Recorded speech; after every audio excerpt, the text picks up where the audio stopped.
来看今年的过年哦，会有2波的寒流，头一波日暗时会落南，初透早天气就变甲真大冷哦。而到暝北部宜兰甲离岛低温哦只有8度。另外，交通部为着要鼓励民众过年返乡出门，会当坐国道客运。部长陈世凯嘛表示讲，今仔开始到初5，全台湾90条的国道客运上价票价是拍6折。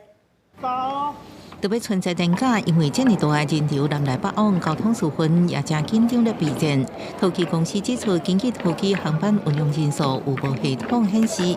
在2025年春节初运期间，每日平均货量差不多14.4万人。单日运量相关是自贵初二休假日。预估出境的人潮的尖峰会是在明天跟后天，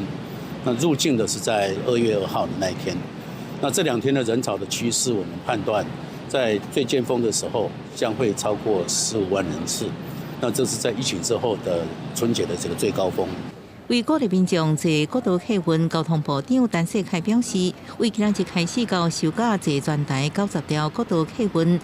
应享受上价6折优惠。另外，为防止抢坐高铁自由坐进条，加开代替新乌一站到台北之间的自强区、跨运区联防疏分。所以其实票真的现在高铁不好订，大家真的可以考虑一下台铁。还有刚刚讲的客运，国道客运其实今年打到6折，而且是90条路线，几乎是我们要到台湾的各个地方都可以搭得到。交通量的部分，截至上午9点，国道全日交通量大约落在20.1百万车公里，而高工局这边预估今年会达到107百万车公里。另外，在天气部分，中央气象署提醒，今年春节连假期间天气冷暖变化大。日落暗时到围炉暝前一日，各地气温相同会降低，北部甲东半部更较湿冷。围炉暝到初透早，落雨转雨，暂时大冷。了后2时开始到初3，气温大大回升，不过要特别注意日夜温差大。初4了后会更降温。27号小年夜到大年初1的清晨这一段时间，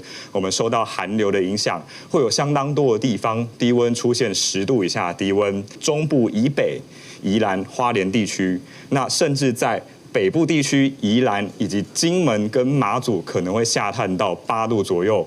气象署也表示，为日落暗时开始到27，各地山区海拔超过3000公尺以上，尤其北部、东北部海拔2000公尺以上，水气甲温度配合的情形之下，有落雪机会。公视新闻采访报道。